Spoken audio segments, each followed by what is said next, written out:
তো বাংলাদেশে যারা এই কোরআনের বিরোধিতা করে তাদের খেয়াল করা উচিত, they should understand the pulse of the citizen. জনগণের পালস বোঝা উচিত, যে জনগণ কি চায়, জনগণ কোনটাকে পছন্দ করে, জনগণ কোন দিকে ঝুঁকছে, এটা খেয়াল রাখার দরকার আছে না নেই? আজকের এই লক্ষ্মীপুরের বিশাল মহাসমাবেশ প্রমাণ করে কোরআনের এই ভিক্টরিকে, এই বিজয়কে কেউ থামাতে পারবে। আমরা কোরআনের সাথে থাকতে চাই, আমরা কোরআনকে বন্ধু বানাতে চাই। আমরা দুনিয়াতে যদি কোরআনকে বন্ধু বানাই, আমাদের কবরেও কোরআনকে বন্ধু বানায় দিবে কে?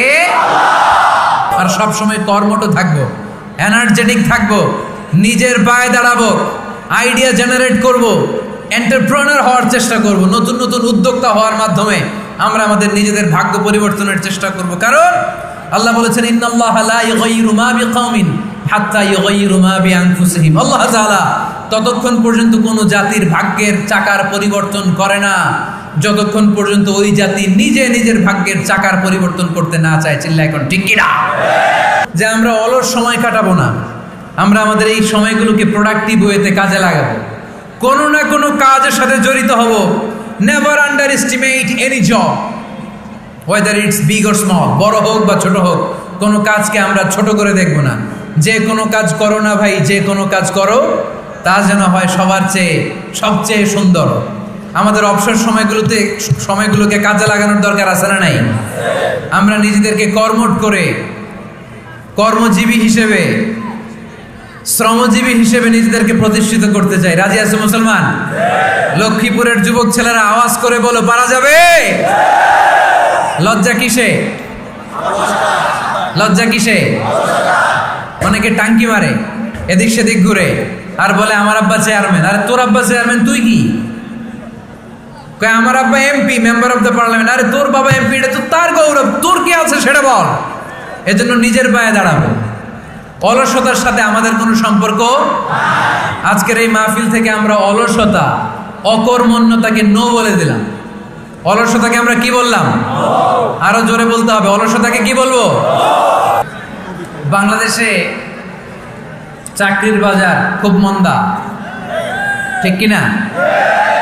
বাংলাদেশ ইন্ডিয়াতে চাকরি পেতে অনেক কষ্ট। সামান্য একটা পদের জন্য যেখানে চেয়েছে ক্লাস 8 পাস, এখানে ডবল মাস্টার ডিগ্রি অ্যাপ্লাই করছে কয়েক লক্ষ। এজন্য আমাদেরকে উদ্যোক্তা হতে হবে। You have to be the entrepreneur. আমাদের উদ্যোক্তা দরকার, বেশি বেশি নতুন নতুন উদ্যোক্তা। নিজেই এমন আইডিয়া নিয়ে আসবে, যেই আইডিয়া বিক্রি করে দুর্দান্ত আইডিয়া দিয়ে তুমি পুরো দেশ কাঁপিয়ে দিতে পারো। পারা যাবে না লক্ষ্মীপুরের ছেলেরা? আইডিয়ার অনেক দাম। You have to generate new ideas. নতুন নতুন আইডিয়া এনে মানুষ গোটা বিশ্বকে তাক লাগিয়ে দিচ্ছে। এরপরে কত কিছু বানাচ্ছে ছেলেপেলেরা, আমি তো এগুলো দেখে অবাক। রকমারি.com নাম শুনছো? বিক্রয়.com নাম শুনছো? ঘরে বসে বসে কোটি কোটি টাকা হাত দিয়ে নিচ্ছে তারা। Just they are selling their ideas. যেহেতু আমাদের চাকরি কম, ওই চাকরির বাজারে আমরা লাইন দিতে চাই না। আমাদের মেধাকে খাটিয়ে খাটিয়ে আমরা নতুন তরুণ উদ্যোক্তা বানাতে চাই। চিল্লায় বলো ঠিক কিনা? উদ্যোক্তা যত বাড়বে ততই দেশের কল্যাণ হবে। মানুষ তাদের আইডিয়াকে কাজে লাগিয়ে গোটা বিশ্বকে তাক লাগিয়ে দিচ্ছে। আমরা আমাদের সমতল ভূমিতে চাষ করতে চাই না। মালয়েশিয়াতে একটা এলাকা আছে ক্যামেরুন হাইল্যান্ড, ওরা পাহাড়ের মধ্যে চাষাবাদ করে গোটা মালয়েশিয়ার খাদ্যদ্রব্যের অভাবকে মুক্ত করে দিয়েছে। পাহাড়ের মধ্যে ওখানে ফুলের বাগান, ক্যামেরুন হাইল্যান্ড প্রায় 6000 ফিট উঁচু, প্রচন্ড ঠান্ডা। এই ঠান্ডা পাহাড়ে হিল ট্রাক্স এরিয়াতে মালয়েশিয়ার এই ক্যামেরুন হাইল্যান্ডে ওখানে আছে ফুলের বাগান, আছে ফলের বাগান, আছে চায়ের বাগান, ওখানে মধুর চাষ হয়, ওখানে শাকসবজি চাষ হয়, ওখানে অনেক কিছু চাষাবাদ হয়।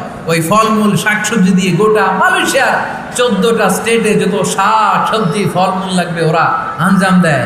আর আমরা আমাদের সমতল ভূমিতে চাষ করতে চাই না।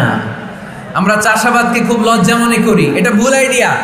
আমাদের যে এলাকা যেই জিনিসের জন্য বিখ্যাত ওইটাকে আমাদের ব্র্যান্ডিং করতে হবে। লক্ষ্মীপুর কিসের জন্য বিখ্যাত? নারিকেল সুপারি। নারিকেল সুপারি যে পৃথিবীর কত মানুষ, ইন্দোনেশিয়ান লোকেরা মুড়ির মতো খায় নারিকেল আর সুপারি।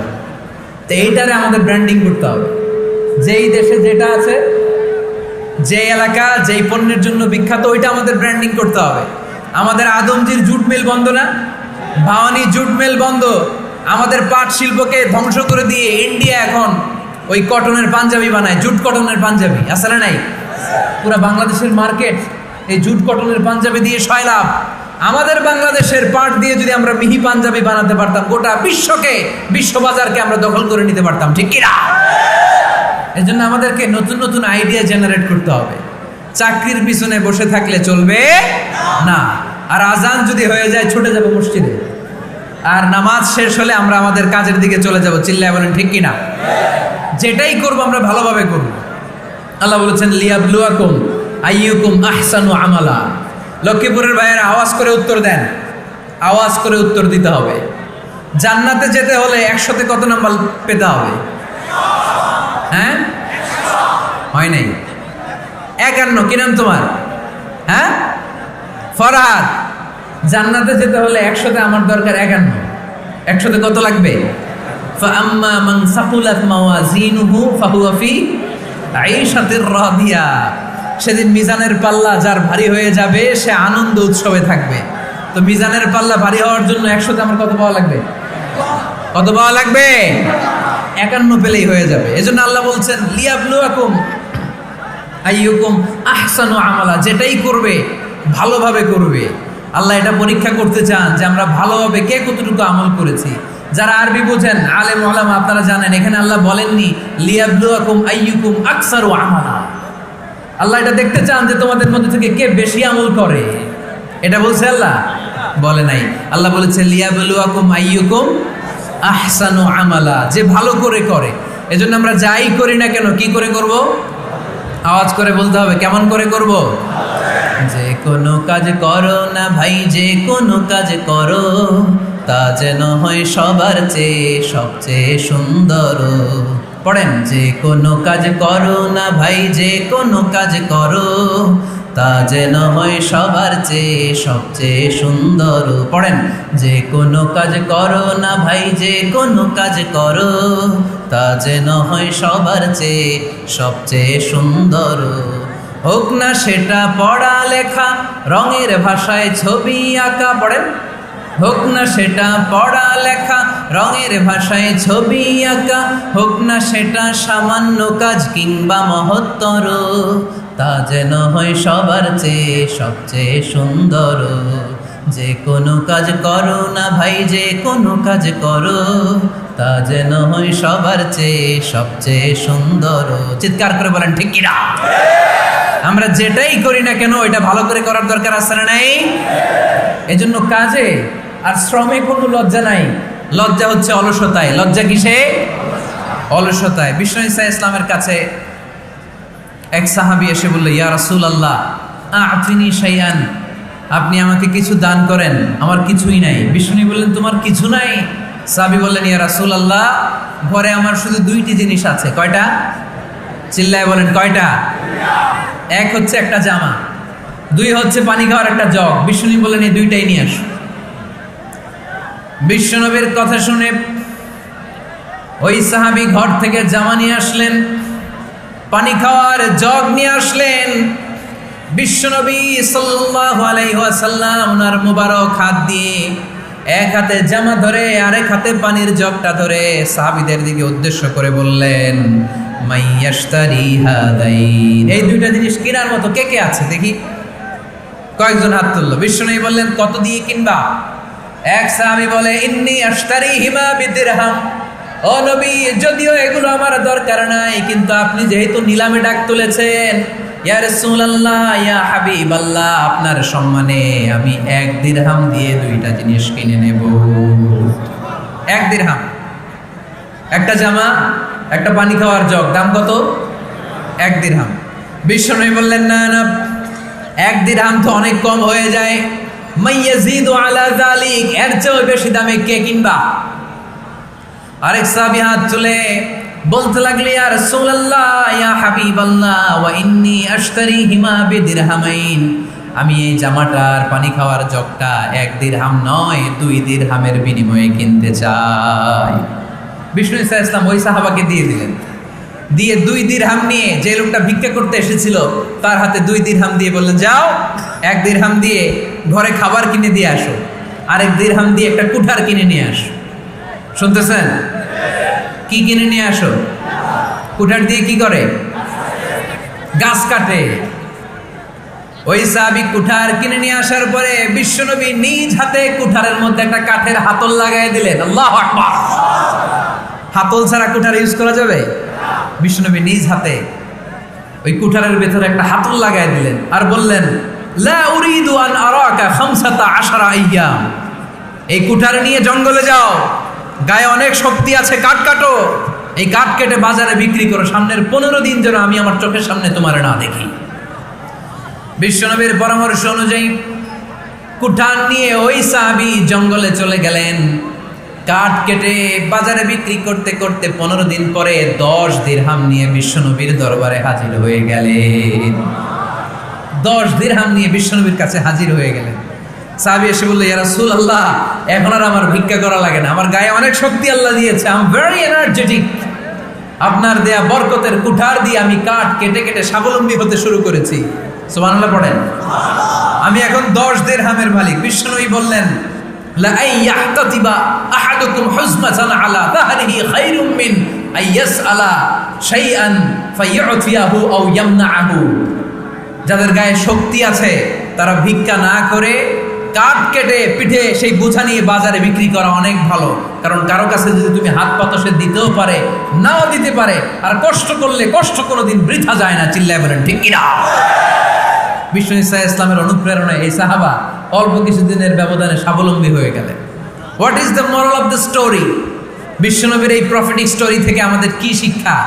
লেসন নাম্বার 1, বিশ্বনবী চাইলেই ওই 2 দিরহাম দিয়ে বলতে পারতো, যাও খাবার দাবার কিনে ফ্যামিলিতে দিয়ে আসো। সে ওই 2 দিরহাম নিয়ে খাবার দাবার কিনে ফ্যামিলিকে খাইয়ে রাত্রে আবার ভিক্ষায় নামতো। কথা কন? রাত্রে কি করতো? ভিক্ষায় নামতো। বিষ্ণু ঈসা ইসলাম তাকে কাজ করে খাওয়ার জন্য উৎসাহ দিলেন। পাশাপাশি বিষ্ণু ঈসা ইসলাম পার্মানেন্ট সলিউশন দিলেন। এজন্য পার্মানেন্ট সলিউশনের ব্যবস্থা করতে হবে। অনেকে আমরা যাকাত দেই, যাকাতের শাড়ি দেই, যাকাতের লুঙ্গি দেই, আছে না নাই? লক্ষ্মীপুরে এরকম দেয় নাকি? কি দেয়? হ্যাঁ, গাড়ি গাড়ি দেয়, শাড়ি না। যাকাতের শাড়ি, যাকাতের লুঙ্গি বলতে কোনো কথা ইসলামে নাই। এগুলো খুব কম দামি শাড়ি, যাদেরকে এগুলো দেয়া হয় তাদেরকে অপমান করা হয়, ঠিক কি না? আল্লাহ বলেছেন, ওয়ালাকাদ কাররামনা বানি আদম, I have dignified the status of the sons of Adam. আমি আদমের সব সন্তানদেরকে সম্মানিত করেছি। সুবহানাল্লাহ পড়েন। আপনাদের চেয়ে সম্মানিত কেউ আছে? মানুষের চেয়ে সম্মানিত গোটা বিশ্বে আর কোনো মাখলুকাত আছে? নাই। এজন্য যাকাতের শাড়ি দেয়া যাবে না, যাকাতের লুঙ্গি দেয়া যাবে না। যাকাতের শাড়ি আপনারা দেখছেন, এটারে একবার ধোয়ার পরে দ্বিতীয়বার পরা যায় না। মশারি কি পাতলা, এর চেয়েও পাতলা। এই জন্য যাকাতের শাড়ি, যাকাতের লুঙ্গি বলতে ইসলামে কোনো পরিভাষা নাই। আপনাকে স্বাবলম্বী করে দেওয়ার চেষ্টা করতে হবে। যারা লক্ষ্মীপুর জেলায় বিজনেস ম্যাগনেট আছেন, তারা একসাথে হয়ে একটা স্ট্রং যাকাত ম্যানেজমেন্ট প্ল্যাটফর্ম করতে পারে, যেখান থেকে আপনারা বিভিন্ন থানায়, বিভিন্ন গ্রামে বাছাই করে করে কিছু ভাইদেরকে যাকাত দিতে পারেন স্বাবলম্বী করার উদ্দেশ্যে।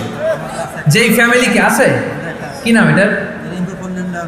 পল্লী উন্নয়ন ক্লাব। মাশাআল্লাহ, যাকাত ফান্ড দিয়ে বিদেশে লোক পাঠায়। এর চেয়ে সুন্দর পদ্ধতিতে যাকাত বিতরণ আর হতে পারে? যেই লোকটাকে, যেই ছেলেটাকে বিদেশে পাঠানো হয়েছে, ওই ফ্যামিলিটা আর কোনোদিন যাকাতের শাড়ি নেওয়ার জন্য লাইনে দাঁড়াবে? যেই ছেলেটাকে ওনারা অস্ট্রেলিয়ান গাভী কিনে দিছে, দুধ বিক্রি করে যেই ফ্যামিলিটা স্বাবলম্বী হতে শুরু করেছে, তারা আর কোনোদিন যাকাতের লাইনে যেয়ে দাঁড়াবে না। এজন্য যাকাত দিতে হবে স্বাবলম্বী করার জন্য। ইসলাম আমাদেরকে এটাই শিখিয়েছে, কাজ করে খেতে হবে। কাজে লজ্জা নেই, লজ্জা হচ্ছে অলসতায়। লজ্জা কিসে? আজকের আলোচনা থেকে এটা মুখস্থ করে নিতে হবে, কাজে লজ্জা নেই। লক্ষ্মীপুরের ইয়াংস্টারেরা শ্রমে লজ্জা নেই, পরিশ্রমে লজ্জা নেই, লজ্জা অলসতায়। লজ্জা কিসে? আরো জোরে। নবীরা কি এমনি এমনি বসে বসে খাইছে? কঠিন পরিস্থিতিতেও নবীরা পরিশ্রম করে উপার্জন করা লেগেছে, ঠিক কিনা? সাইয়েদনা মারিয়াম আলাইহিস সালাম, যার নামে আল্লাহ তাআলা কোরআনে একটা সূরা দিলেন, উনি পৃথিবীতে এমন একজন মহিয়সী নারী, যেই নারীর গর্ভে, যেই নারীর পেটের ভেতরে স্বামীর স্পর্শ ছাড়া সন্তান দিয়েছে কে? সাইয়েদনা ঈসা আলাইহিস সালাম পেটে আসলেন, মারিয়াম আলাইহিস সালাম লজ্জা পেলেন। হায় হায়, কেমন করে এলাকাবাসীদের কাছে আমি আমার মুখ দেখাবো? বিয়ে করি নাই, স্বামী নাই, বিয়ে হয় নাই, স্বামী নাই, কিন্তু পেটে সন্তান চলে এসেছে। হায় হায়, এলাকায় কেমনি মুখ দেখাবো? লজ্জায় পড়ে মারিয়াম আলাইহিস সালাম এলাকা থেকে চলে গেলেন। কি অবাক করা কাণ্ড! বাচ্চা ভূমিষ্ঠ হওয়ার জন্য, বড় হওয়ার জন্য 6 মাস 7 মাস লাগে নাই, পেটে বাচ্চা আসার সাথে সাথে বাচ্চাটারে বড় করে দিয়েছে কে? সাইয়েদাতুনা মারিয়াম আলাইহিস সালাম এবার বসে পড়লেন, বসতে আরম্ভ করলেন। প্রেগন্যান্সির পেইন উঠেছে। হঠাৎ করে পেট থেকে বাচ্চা ভূমিষ্ঠ হয়ে যাওয়ার পরে উনি কাঁপতে আরম্ভ করলেন। ক্ষুধার চোটে খাবার কিছু নাই, সামনে ঝর্ণা, উপরে একটা খেজুর গাছ। সাইয়েদনা ঈসা আলাইহিস সালামকে কোলে নিয়ে মারিয়াম আলাইহিস সালাম মনে মনে ভাবে, হায় রে, কেউ যদি একটু খেজুর পেড়ে দিত, এই ক্ষুধার মুহূর্তে আমি খেজুর খেয়ে পেটের ক্ষুধা নিবারণ করতাম। রব্বুল আলামিন মারিয়ামকে উদ্দেশ্য করে আয়াত নাজিল করে দিলেন, ওয়া হুজ্জি ইলাইকি বিজিদঈন নাখলাতি তুসাকিত আলাইকি রাতাবান জানিয়া। কোরআন সাক্ষী, হুজ্জি ইলাইকি বিজিদঈন নাখলা, এর মানে হচ্ছে মারিয়াম, কেউ পেড়ে দিবে না, একটু কষ্ট করে হাতটা উঁচু করে খেজুরের ডালা ধরে ঝাঁকুনি মারো, টসটসে কাঁচা পাকা খেজুর নিচের দিকে পড়বে, তারপর তুমি তুলে খাবে। সুবহানাল্লাহ পড়ে। আল্লাহ চাইলে অটোমেটিক্যালি কারামাত হিসেবে খেজুরগুলো নিচে ফেলতে পারতেন না? কথা কোন? খেজুরগুলো অটোমেটিক্যালি নিচের দিকে পড়ছে? পড়ে নাই। আল্লাহ শিক্ষা দিয়েছে, যেই পরিস্থিতিতে থাকো না কেন, তোমাকে শ্রম ব্যয় করে, কষ্ট করে তোমার উপার্জন করতে হবে, রিজিকের বন্দোবস্ত করতে হবে। চিল্লায় বলেন ঠিক কিনা? ইসলাম আমাদেরকে এটাই শিখিয়েছে, কাজে লজ্জা নাই। আবার বিশ্বনবী বললেন, ইন কামাতিস সাআ ওয়া ফি ইয়াদি আহাদিকুম ফাসিলাতুন, তোমাদের কারো হাতে যদি একটা চারা বীজ থাকে, সে যদি দেখে কিয়ামত হতে শুরু করেছে, ফাইন ইসতাতাআ আন ইয়াগরিসাহা ক্বাবলা আন তাকুমাস সাআ ফালইয়াগরিসহা, কারো হাতে একটা চারা বীজ নিয়ত করেছে, চারা বীজটা রোপণ করবে, ইন দ্য মিন টাইম দেখলো কিয়ামত হতে শুরু করেছে, বিশ্বনবী বললেন, যদি তোমার সুযোগ থাকে কিয়ামত হওয়ার আগে চারা বীজটা রোপণ করে দাও। কথা বুঝতে পেরেছেন? আপনার হাতে একটা চারা বীজ, আপনি প্ল্যান করেছেন এই চারা বীজটা রোপণ করবেন, ইন দ্য মিন টাইম দেখলেন কি হওয়া শুরু হয়েছে? ইযা জুলজিলাতিল আরদু জিলজালাহা, দ্য বিগেস্ট আর্থকোয়েক, ভূমিকম্প শুরু হয়েছে, কিয়ামত হয়ে যাবে। বিশ্বনবী বললেন, কিয়ামত হইতেছে ওদিকে, আর তোমার হাতে যদি চারা বীজ থাকে, দেরি করো না, কিয়ামত তোমার কাছ পর্যন্ত আসার আগে সুযোগ পেলে চারা বীজটা রোপণ করে দাও। ইসলাম শিখিয়েছে শেষ নিঃশ্বাস পর্যন্ত তোমাকে লড়ে যেতে হবে। এই পৃথিবীতে কেউ কাউকে জায়গা করে দেয় না, জায়গা করে নিতে হয়। এই পৃথিবীটা, the life is not a bed of roses, এটা ফুল বিছানো কোনো ফুল সজ্জা নয়, এটা কণ্টকাকীর্ণ। কেউ আপনার স্পেস করে দিবে না, কেউ আপনাকে সুযোগ করে দিবে না, কেউ আপনার জায়গা করে দিবে না, বরং আপনি জায়গা করে নিলে টাইনা নিচে নামাবে। কথা বলেন? এজন্য কখনো অলসতাকে স্থান দেয়া যাবে না। রাসূল বাত্তালি, দুক্কানু শয়তান, অলস মস্তিষ্ক শয়তানের আড্ডা। অলস যদি কেউ থাকে, এটারে টেনে বেঁধে কাজে নামাবে, পারা যাবে? আলহামদুলিল্লাহ, লক্ষ্মীপুরের এরকম অলস ছেলে পেলে নাই।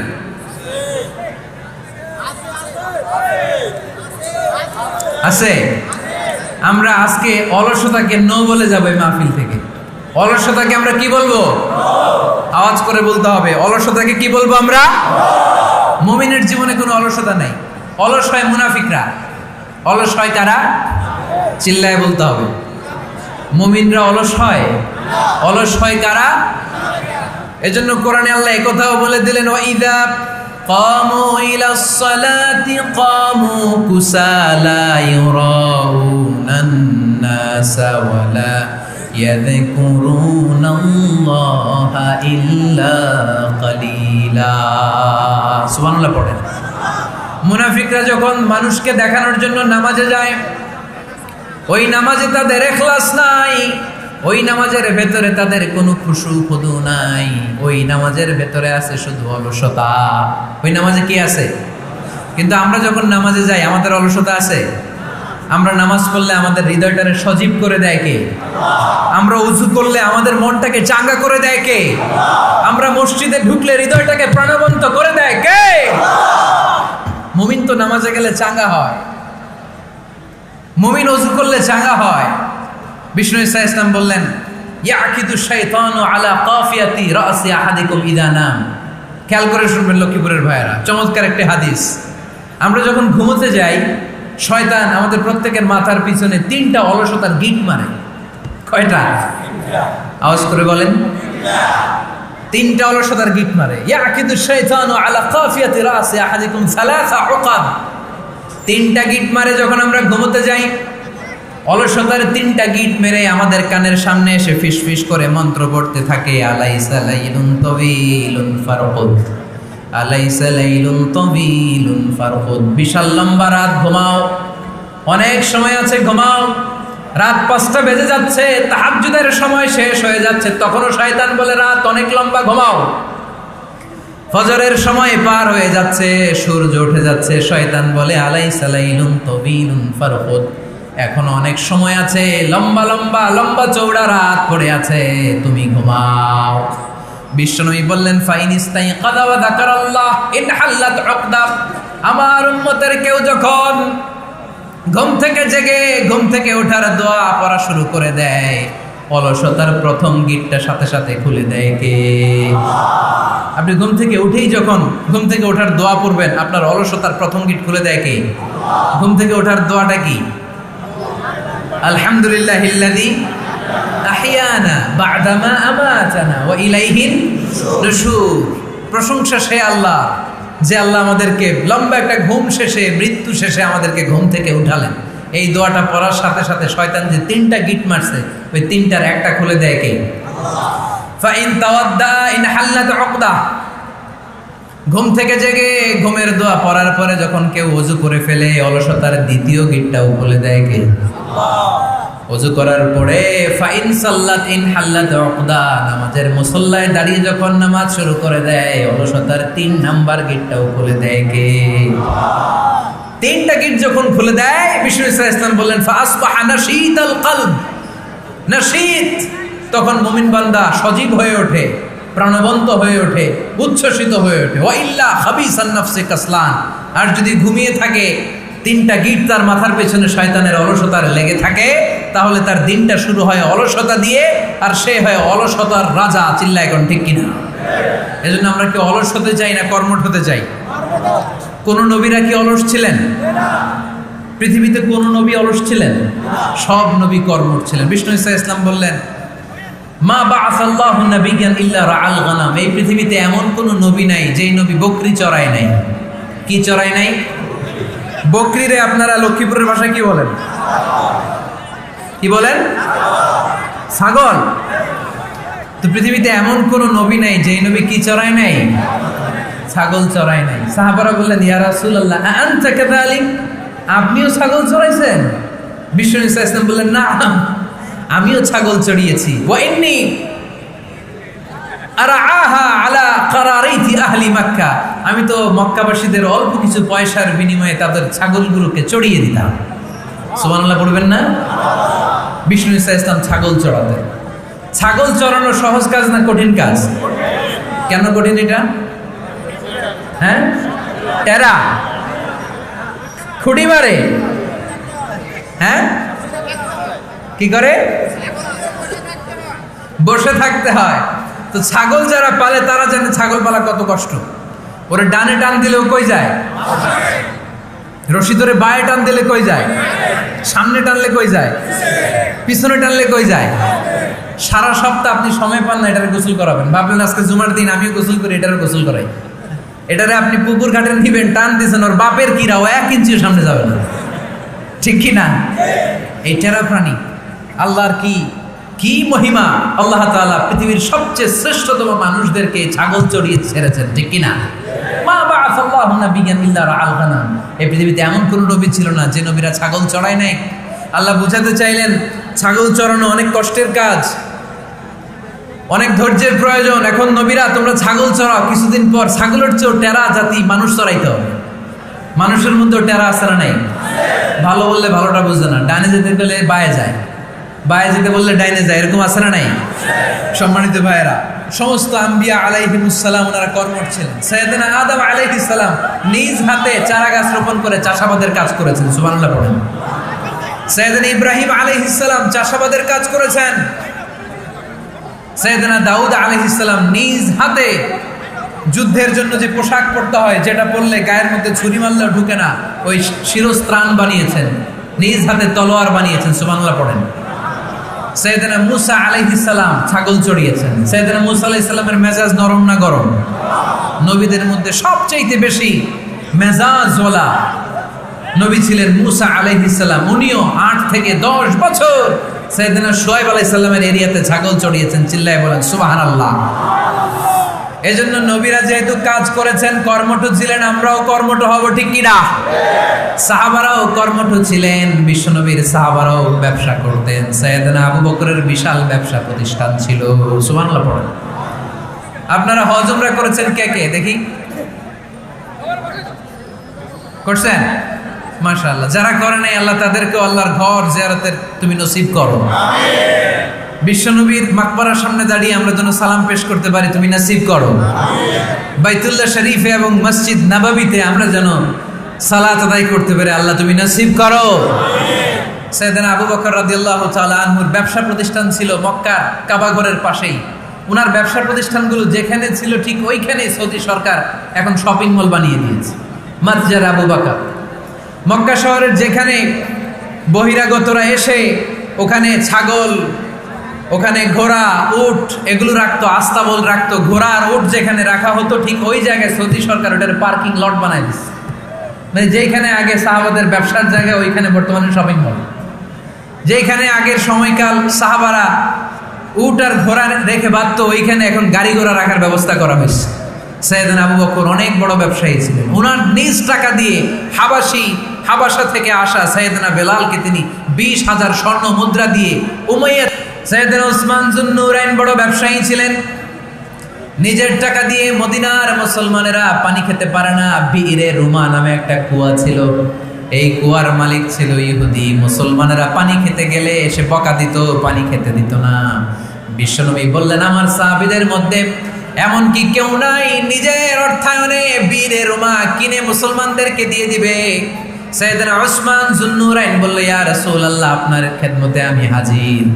মুহূর্তের মধ্যে সাইয়েদনা উসমান যুন্নুরাইন নিজের অর্থায়নে বীরে রুমাটা কিনে মুসলমানদের জন্য সদকা করে দিয়েছে। তো ব্যবসা না করলে, কর্মঠ না হলে, উপার্জন না হলে সদকা করা যাবে? চিল্লায় বলেন, করা যাবে? সুনানে তিরমিজির বর্ণনা, বিষ্ণু ঈসা ইসলাম মক্কা থেকে যত সাহাবারা হিজরত করে মদিনায় এসেছে, মদিনাতে কোনো না কোনো সাহাবার সাথে বিশ্বনবী ভ্রাতৃত্বের বন্ধনে আবদ্ধ করে দিয়েছে, সুবহানাল্লাহ পড়েন। এজন্য মক্কা থেকে যারা এসেছে এদেরকে বলে মুহাজির, এদেরকে কি বলে? আর মদিনায় যারা ছিল এদেরকে বলে আনসার, এদেরকে কি বলে? আওয়াজ করে উত্তর দিবেন। মক্কা থেকে যারা এসেছে তাদের নাম মুহাজির, আর যারা মদিনার সাহাবী তাদের নাম আনসার। আজকে এই মাহফিলে লক্ষ্মীপুর এর বাইরে থেকে কারা কারা আসছেন দেখি?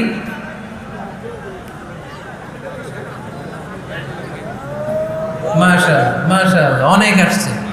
আল্লাহ ভাইদেরকে তুমি কবুল করো, হাত নামান। এই যে লক্ষ্মীপুরের বাইরে থেকে যে ভাইরা আসছে তারা লক্ষ্মীপুরের মেহমান, ঠিক কিনা? মক্কা থেকে হিজরত করে যে সমস্ত সাহাবারা এসেছিল তারা ছিল মদিনার মেহমান। বিশ্বনবী এক এক মক্কার সাহাবীকে মদিনার এক এক সাহাবীর সাথে ভ্রাতৃত্বের বন্ধনে আবদ্ধ করে দিলেন। আব্দুর রহমান ইবনে আউফ রাদিয়াল্লাহু তাআলা আনহু, ওনার সাথে ভ্রাতৃত্বের বন্ধনে যে সাহাবীকে বিশ্বনবী আবদ্ধ করে দিলেন, ওনার নাম হচ্ছে সাআদ ইবনে রাবিয়া। কি নাম? মদিনার অনেক বড় ব্যবসায়ী। বিশ্বনবী বললেন, আব্দুর রহমান ইবনে আউফ, সম্পদ ছেড়ে দিয়ে, পরিবার ছেড়ে দিয়ে, স্থাবর অস্থাবর সব ছেড়ে দিয়ে আল্লাহ রাসূলের ভালোবাসায় মক্কা থেকে মদিনায় এসেছো। মদিনায় তোমার চিন্তা নাই, সাদ ইবনে রবিকে আমি তোমার ভাই বানিয়ে দিলাম। সাদ ইবনে রবি তোমার আপন ভাইয়ের মতো। সাদ ইবনে রবি বলল, আব্দুর রহমান, জীবনে তোমারে কোনোদিন দেখি নাই, তোমারে আমি চিনি না, তোমার নাম শুনি নাই, কিন্তু বিশ্বনবী যে তোমার দায়িত্ব আমাকে দিয়েছে, আমার চেয়ে বড় ধনী মদিনার মধ্যে দ্বিতীয় কেউ নাই, আজ থেকে তুমি আমার ভাই, আজ থেকে তুমি আমার কি। আল্লাহ আমাকে যত সম্পত্তি দান করেছে তার অর্ধেক সম্পত্তি আমি তোমার নামে দিয়ে দিলাম। ও আব্দুর রহমান ইবনে আউফ, শুধু তাই নয়, রব্বুল আলামিন আমাকে দুইজন স্ত্রী দিয়েছে। কয়জন? তুমি দেখো আমার কোন স্ত্রীকে তোমার বেশি ভালো লাগে, যার নাম তুমি বলবে সাথে সাথে আমি তারে তালাক দিয়ে দিব, তার ইদ্দত পালন শেষে তুমি তাকে বিয়ে করে তোমার সাথে নিয়ে যাবা। সুবহানাল্লাহ। কারণ বিশ্বনবী তোমার দায়িত্ব আমার কাছে দিয়েছে, তুমি আমার ভাই, আমি মদিনার সবচেয়ে বড় ধনী, আমার অর্ধেক সম্পদ আমি তোমারে দিয়ে দিব, আমার দুই স্ত্রীর এক স্ত্রীকে তোমারে দিয়ে দিব। সাইয়েদনা আব্দুর রহমান ইবনে আউফ এই কথা শুনে অবাক হলেন। অবাক হয়ে উনিও এক অবাক কথা বললেন। উনি বললেন, লা হাজাতা লি ফি আখি, ও আমার প্রাণের ভাই, তোমার কথা শুনে আমার হৃদয়টা ভরে গিয়েছে, কিন্তু তোমার সম্পদেরও দরকার আমার নাই, তোমার স্ত্রীরও দরকার আমার নাই। বারাকাল্লাহু ফি মালিক ওয়া লি আহলিক, আল্লাহ তোমার মালেও বরকত দেখ, তোমার সম্পদেও বরকত দেখ, তুমি শুধু একটু কষ্ট করবা। কি কষ্ট? দুল্লানি আলা সুক, show me the way to the market. তুমি মদিনায় কোনো মার্কেট আছে কিনা, শপিং মল আছে কিনা, ব্যবসা প্রতিষ্ঠান আছে কিনা আমারে দেখায় দাও। সুবহানাল্লাহ। আমরা হইলে কি করতাম? লক্ষ্মীপুরে যারা আসছে এদের একজনকে যদি বলা হয়, ভাই আপনি এখন থেকে লক্ষ্মীপুরের ভাই, আমার অর্ধেক সম্পদ আপনারা দিয়ে দেব, কি করবে? পায়ের উপর পা তুলে খাবে আর বলবে কি আনন্দ আকাশে বাতাসে, ঠিক কিনা? এরপর যদি বলি, ভাই আমার দুই বউ যেটারে সুন্দর লাগে বলেন তালাক দিয়ে দেই, নিয়ে যান, কি বলবে? কি আনন্দ আকাশে বাতাস। আল্লাহ রাসূলের সাহাবী আব্দুর রহমান ইবনে আউফ বললেন, লা হাজাতা লি ফি, আমার দরকার নেই। দুল্লানি আলা সুক, just show me the way to market, এখানে মার্কেট কই আছে দেখায় দাও। অবাক হয়ে গেলেন সাদ বিন রাবিব, বললেন, ও আব্দুর রহমান ইবনে আউফ, ঠিক আছে তুমি যদি নিতে না চাও তোমার আমি জোর জবরদস্তি করব না। শুনে রাখো, মদিনাতে ইহুদিদের কয়নুকার একটা বাজার আছে। এই কথা বলার সাথে সাথে আব্দুর রহমান ইবনে আউফ চলে গেলেন। এর পরের দিন অল্প কিছু পনির আর ঘি দিয়ে ব্যবসা শুরু করলেন। পনির আর ঘিয়ের ব্যবসা করতে করতে করতে করতে ব্যবসায় তিনি এত লাভ করলেন, উনি বললেন, আমি যদি কখনো মদিনার বালুর মধ্যে হাত দিতাম ওই বালুটারও সোনা বানায় দিত কে? দুল্লানি আলা সুক, লক্ষ্মীপুরের কর্মঠ যুবক ভাইরা, এই আব্দুর রহমান ইবনে আউফ আমাদের প্রেরণা। উনি অন্যের ঘাড়ে পাড়া দিয়ে খেতে চায় নাই, আরেকজনের উপর ডিপেন্ডেন্ট বা নির্ভরশীল হতে চায় নাই। তিনি স্বাবলম্বী হওয়ার শিক্ষা, লেসেন কিয়ামত পর্যন্ত গোটা বিশ্বের যুবকদের জন্য রেখে গিয়েছে। চিল্লায় বলো ঠিক কিনা? দুল্লানি আলা সুক, show me the way to market. Market কোথায় দেখাও। পনির আর ঘি নিয়ে ব্যবসা করতে করতে কয়েক মাসের ব্যবধানে ইতিহাস সাক্ষী সাইয়েদনা আব্দুর রহমান ইবনে আউফ মদিনার বিশাল বড় বিজনেস ম্যাগনেটে পরিণত হয়ে গেলেন। চিল্লায় পড়েন আল্লাহু আকবার। এজন্য ব্যবসার ভেতরে বরকত ঢুকিয়ে দিয়েছে কে? বিষ্ণু বললেন, আত-তাজিরা সাদুকাল আমিন মা'আন নাবিয়্যিন ওয়াস সিদ্দীকিন ওয়াস শুহাদা ওয়াস সালিহিন। আমানতদার ব্যবসায়ী তারা সাধারণ কোনো মানুষ নয়, কিয়ামতের দিন নবীদের সাথে হাসর হয়ে যাবে। আপনারা যারা ব্যবসা করেন, এটা সাধারণ বিষয় নয়। বিষ্ণু ইসলাম নিজেও ব্যবসায়ী ছিলেন। ওনার জীবনের প্রথমে তিনি খাদিজা রাদিয়াল্লাহু তাআলা আনহার ব্যবসার স্টাফ হয়ে কাজ শুরু করেছেন, এরপর নিজে ব্যবসা শুরু করেছেন। এরপরে খাদিজাতুল কুবরা রাদিয়াল্লাহু তাআলা আনহা সব সম্পত্তি বিয়ের পরে বিশ্বনবীর পায়ের সামনে ঢেলে দিয়েছেন। বললেন, ইয়া রাসূলুল্লাহ, এই সম্পদ আমি আপনাকে দিয়ে দিলাম, আপনি ইচ্ছা মতো দিনের প্রয়োজনে খরচ করেন। সুবহানাল্লাহ পড়েন। এজন্য বিষ্ণু ইসলাম আমাদের জন্য উপমা, আব্দুর রহমান ইবনে আউফ আমাদের জন্য উপমা।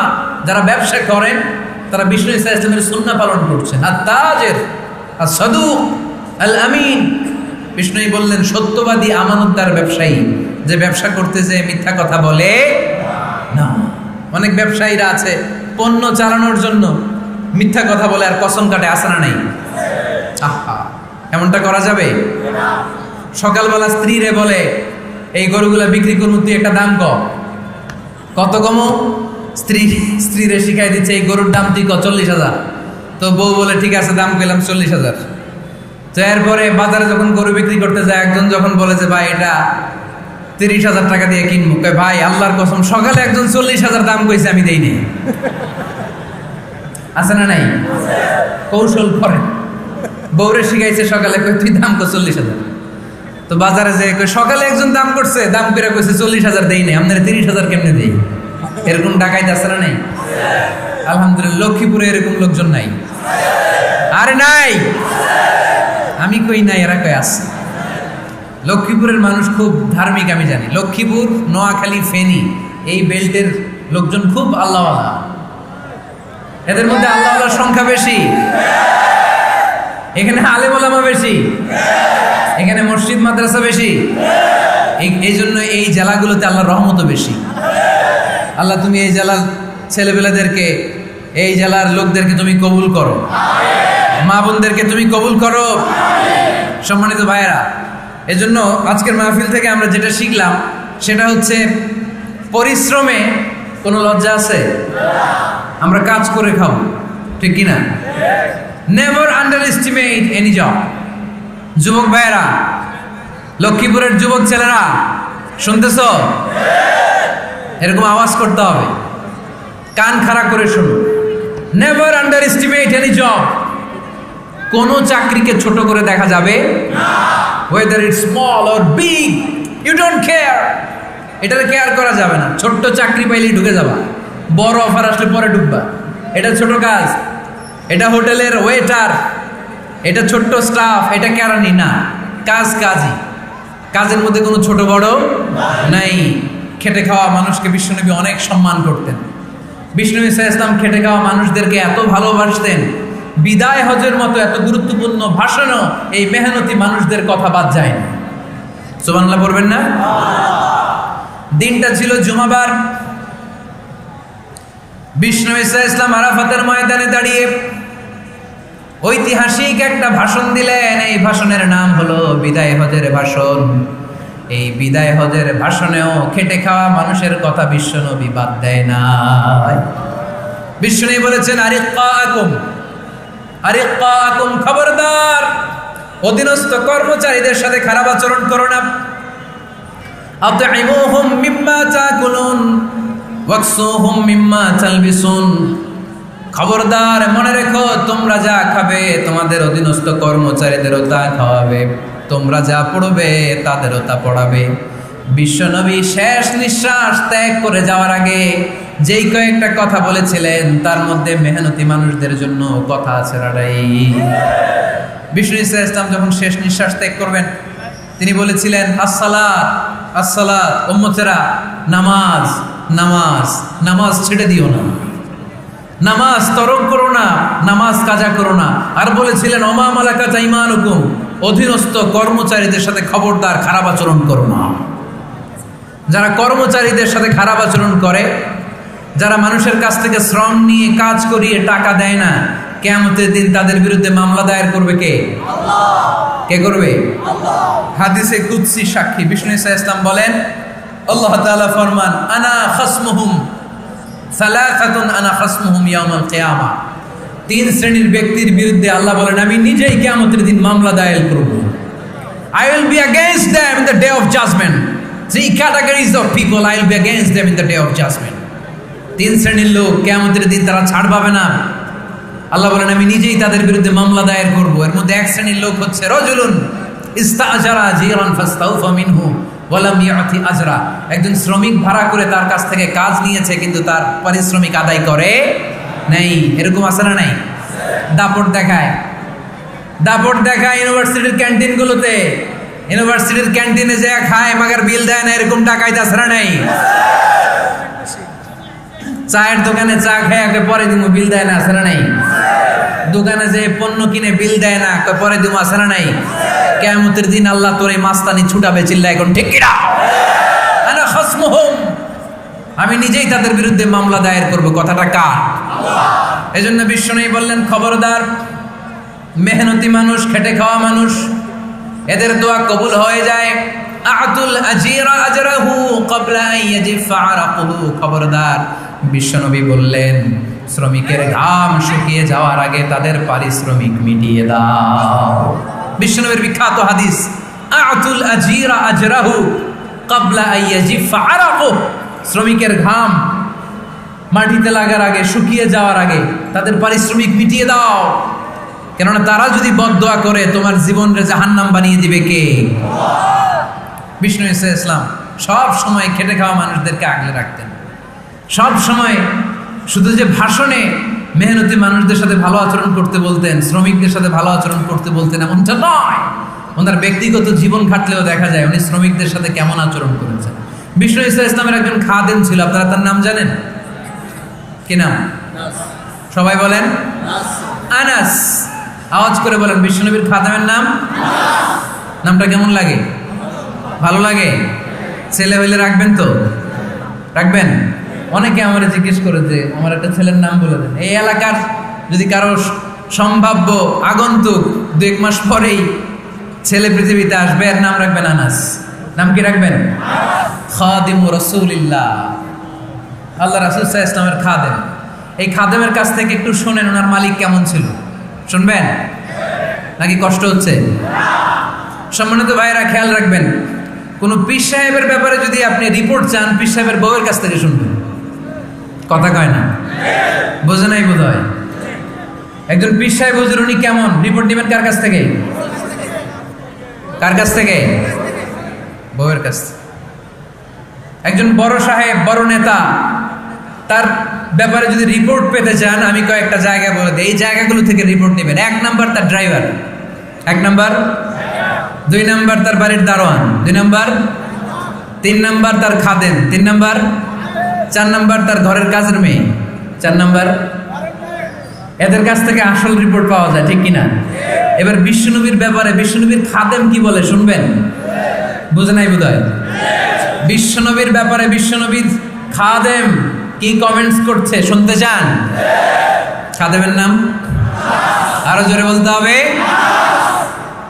আনাস রাদিয়াল্লাহু তাআলা, আনাস রাদিয়াল্লাহু তাআলা আনহু বলেন, বিশ্বনবী যখন মক্কা থেকে মদিনায় হিজরত করে আসলেন, মদিনার অলিতে গলিতে আনন্দের বন্যা বয়ে গেল।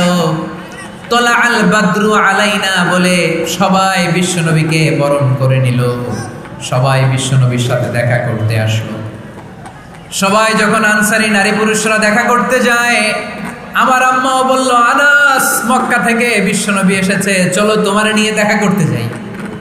আনাসের মা আনাস রাদিয়াল্লাহু তাআলা তখন খুব ছোট্ট, তিনি যে দেখে মানুষের ভিড়ে আনাসকে নিয়ে সামনে যাওয়া যায়, আর তিনি দেখলেন মদিনার অলিতে গলিতে মানুষের ভিড়, আনসারী আবাল বৃদ্ধ বনিতা নারী পুরুষ সবাই বিশ্বনবীর সাথে দেখা করছে।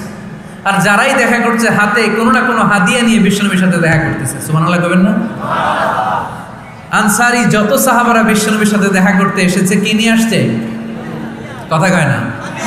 তাহা দাও তাহাব্বু, হাদিয়া দাও, একে অপরকে হাদিয়া দাও, তোমাদের মধ্যে ভালোবাসার বন্ধনকে বাড়িয়ে দিবে কে? আনাসের মা বললেন, আমি মানুষ ধাক্কাতে ধাক্কাতে বিশ্বনবীর সামনে পর্যন্ত গেলাম, যে দেখি সবাই বিশ্বনবীর হাদিয়া দেয়। আমি বিশ্বনবীর সামনে যে কাঁদো কাঁদো স্বরে বললাম, ইয়া রাসূলুল্লাহ ইয়া হাবিবাল্লাহ, লাম ইউবকি রাজুলুন ওয়ালা ইমরাআতুন মিনাল আনসার ইল্লা ক্বাদ আতহাফাকা বিতুহফা। ও নবী, আমি দেখতে পেয়েছি আনসারী এমন কোন নারী নাই, এমন কোন পুরুষ নাই যে আপনাকে আপনার হাতে কোনো না কোনো হাদিয়া দেয় নাই। ওয়া ইন্নী লা আকদিরু আলা যালিকা মা উতহিফুকা বি, কিন্তু ইয়া রাসূলুল্লাহ ইয়া হাবিবাল্লাহ, আমার কাছে তো কোনো টাকা নাই, আমার কাছে কোনো পয়সা নাই, আমার ঘরে এমন কোনো জিনিস নাই যে জিনিসটা আমি আপনারে হাদিয়া দেব, ইল্লা ইবনি হাদা, আমার এই নার ছেঁড়া ধন কলিজার টুকরা সন্তান আনাস ছাড়া। ও আখিরি জামানার পয়গম্বর, আমি আমার কলিজার টুকরা আনাসকে আপনারে হাদিয়া দিয়ে দিলাম। ইয়া রাসূলুল্লাহ, মদিনার আনসারী এমন কোনো নারী পুরুষ কেউ তো বাকি নাই যে আপনাকে হাদিয়া দেয় নাই, সবাই তো হাদিয়া দেয়, কিন্তু আমি তো হাদিয়া দেওয়ার মতো আমার কাছে কিছু নাই, আপনার দরবারে হাদিয়া পেশ করার মতো আমার কাছে কিছু নাই। মাইকম্যান কোথায়?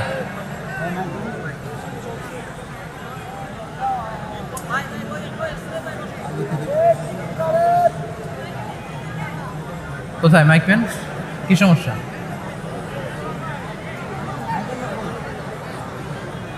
একটু জিকির করি সবাই, লা ইলাহা ইল্লাল্লাহ,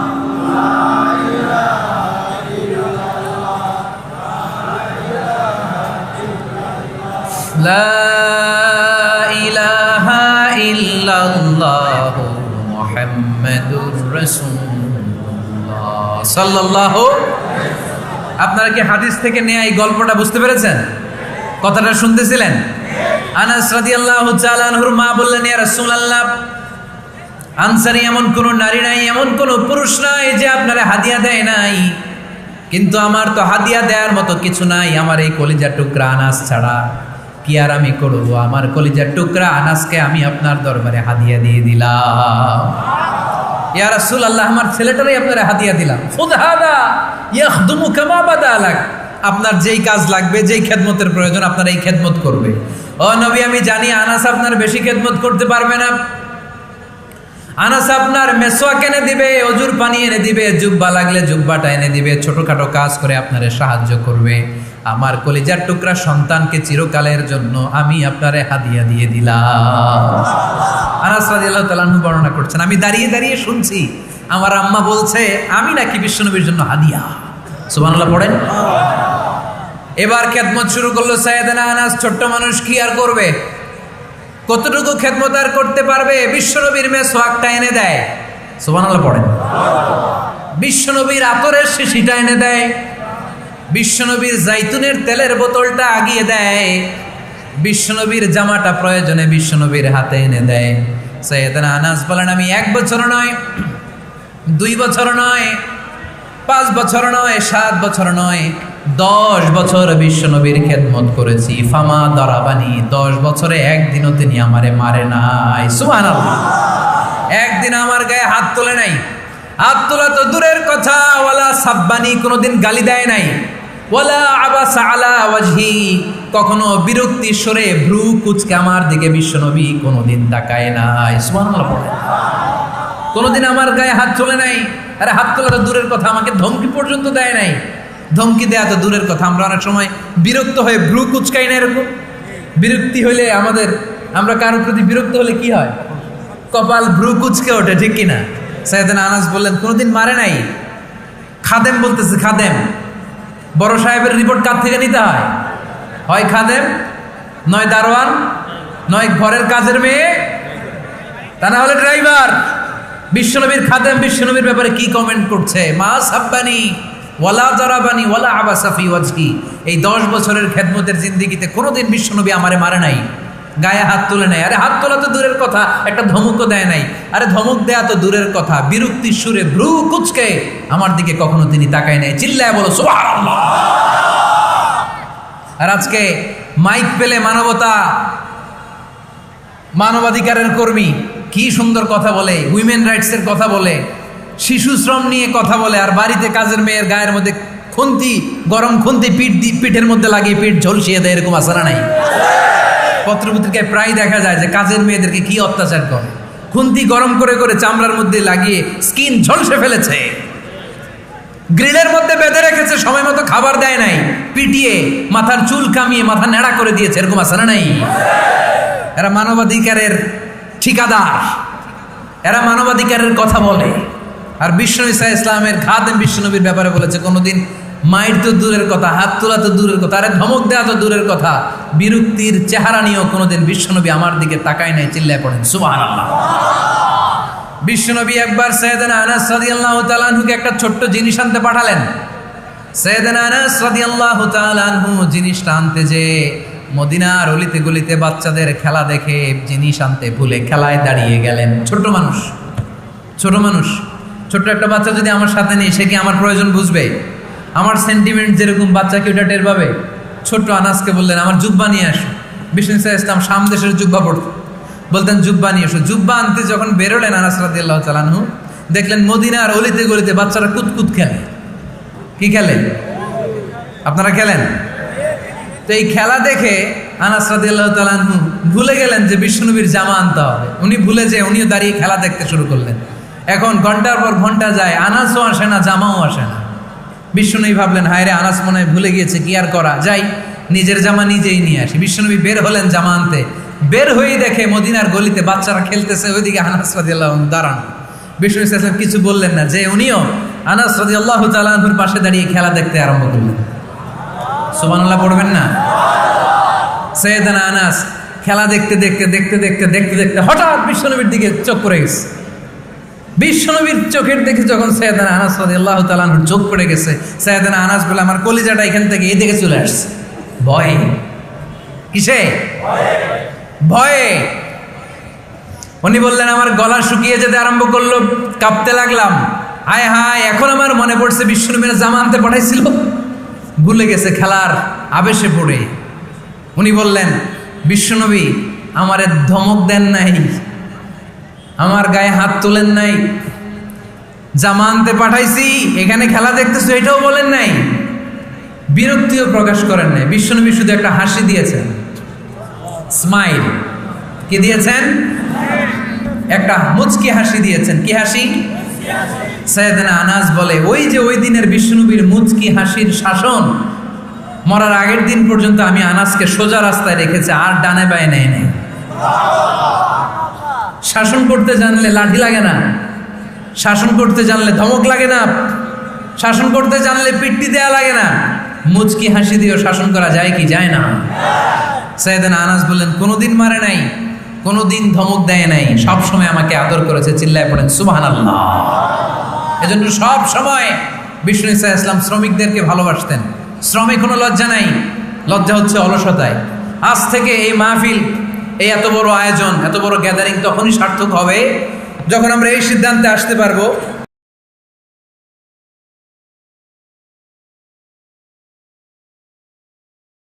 যে আমরা অলস সময় কাটাবো না, আমরা আমাদের এই সময়গুলোকে প্রোডাক্টিভ ওয়েতে কাজে লাগাবো, কোনো না কোনো কাজের সাথে জড়িত হব। Never under estimate any job, whether it's big or small, বড় হোক বা ছোট হোক, কোনো কাজকে আমরা ছোট করে দেখবো না। যে কোনো কাজ করো না ভাই, যে কোনো কাজ করো, তা যেন হয় সবার চেয়ে সবচেয়ে সুন্দর। আমাদের অবসর সময়গুলোকে কাজে লাগানোর দরকার আছে না নাই? আমরা নিজেদেরকে কর্মঠ করে, কর্মজীবী হিসেবে, শ্রমজীবী হিসেবে নিজেদেরকে প্রতিষ্ঠিত করতে চাই। রাজি আছে মুসলমান? লক্ষ্মীপুরের যুবক ছেলেরা আওয়াজ করে বলো, পারা যাবে? লজ্জা কিসে? লজ্জা কিসে? অনেকে টাঙ্কি মারে, এদিক সেদিক ঘুরে, আর বলে আমার আব্বা চেয়ারম্যান। আরে তোর আব্বা চেয়ারম্যান, তুই কি? আমার আব্বা MP, member of the parliament. আরে তোর বাবা এমপি, এটা তো তার গৌরব, তোর কি আছে সেটা বল। এজন্য নিজের পায়ে দাঁড়াবো। অলসতার সাথে আমাদের কোনো সম্পর্ক। আজকের এই মাহফিল থেকে আমরা অলসতা, অকর্মণ্যতাকে নো বলে দিলাম। অলসতাকে আমরা কি বললাম? আরো জোরে বলতে হবে, অলসতাকে কি বলবো? আর সব সময় কর্মঠ থাকবো, এনার্জেটিক থাকবো, নিজের পায়ে দাঁড়াবো, আইডিয়া জেনারেট করব, এন্টারপ্রেনার হওয়ার চেষ্টা করব, নতুন নতুন উদ্যোক্তা হওয়ার মাধ্যমে আমরা আমাদের নিজেদের ভাগ্য পরিবর্তনের চেষ্টা করব। কারণ আল্লাহ বলেছেন, ইন্নাল্লাহা লা ইউগাইয়িরু মা বিকাওমিন হাত্তা ইউগাইয়িরু মা বিআনফুসিহিম। আল্লাহ তাআলা ততক্ষণ পর্যন্ত কোনো জাতির ভাগ্যের চাকার পরিবর্তন করে না যতক্ষণ পর্যন্ত ওই জাতি নিজে নিজের ভাগ্যের চাকার পরিবর্তন করতে না চায়। চিল্লায় এখন ঠিক কিনা? লাকাদ খালাকনাল ইনসানা ফি কাবাদ। আমি মানব জাতিকে কষ্ট সহিষ্ণু আর কর্ম সহিষ্ণু করে তৈরি করেছি। স্রষ্টা আমাদেরকে সৃষ্টি করে এক সংগ্রামে ঠেলে দিয়েছে। এখানে সংগ্রাম না করলে বেঁচে থাকা যায়? আমাদের সংগ্রামটা শুরু হয়েছে যখন আমরা মায়ের পেট থেকে বেরিয়েছি, ঠিক কিনা? একটা বাবার স্পার্মের মধ্যে 2 কোটি যদি শুক্রাণু না থাকে, সেখান থেকে সন্তান হয় না। তার মানে এই 2 কোটি শুক্রাণুর মধ্য থেকে আপনি একজন সফল মানুষ, যিনি বাকি 2 কোটির মধ্য থেকে সব শুক্রাণুগুলোকে হারিয়ে আপনি সফল হতে পেরেছেন। সেখান থেকে দুনিয়ার বুকে আপনি যখন এসেছেন, আপনাকে সংগ্রাম করে আসতে হয়েছে। যারা সিজারের মাধ্যমে পৃথিবীতে আসে তাদের এই সংগ্রামটা থাকে না, কিন্তু যারা নর্মাল প্রসেসে পৃথিবীতে আসে তাদের প্রচণ্ড সংগ্রাম করে, প্রচণ্ড চাপা খেয়ে পৃথিবীতে আসতে হয়, ঠিক কিনা? কারণ আমাদের সাইজ ছিল অনেক বড়। আমাদের মায়ের যে অঙ্গটা দিয়ে আমরা পৃথিবীতে আসব, ওই জায়গাটা ছিল খুবই সরু। আমাকে সংগ্রাম করে, আমাকে যুদ্ধ করে, আমার নিজের অস্তিত্বের প্রমাণ দিয়ে চিৎকার মেরে এই পৃথিবীতে আসতে হয়েছে। চিল্লায় বলো ঠিক কিনা? এজন্য এই পৃথিবীর বুকে আমরা যতদিন থাকবো সংগ্রাম করে বাঁচতে হবে, ঠিক কিনা? পরিশ্রমে লজ্জা আছে? লজ্জা কিসে? মনে থাকবে লক্ষ্মীপুরের ছেলেরা, যে আয়াত দিয়ে শুরু করেছি সে আয়াত দিয়ে শেষ করছি। যখন সালাতের সময় হয় মসজিদে যাব, আর সালাত যখন শেষ হয় তখন মসজিদের বাইরে আমরা কাজে নেমে পড়বো। রাজি আছি তো? ফাইদা قضيت الصلاة فانتشروا في الأرض وابتغوا من فضل الله وذكروا الله كثيرا لعلكم تفلحون। যখন তোমাদের সালাত শেষ হয়ে যায় তখন তোমরা কর্মস্থলে ছড়িয়ে পড়ো, আল্লাহর রিজিক তালাশ করো, তাহলে তোমাদেরকে সফল বানাবে কে? আল্লাহ আমাদের সবাইকে কথাগুলো বুঝে আর আমল করার তৌফিক দান করুক। আমরা পড়ি আমিন। সুবহানাকাল্লাহুম্মা ওয়া বিহামদিকা আশহাদু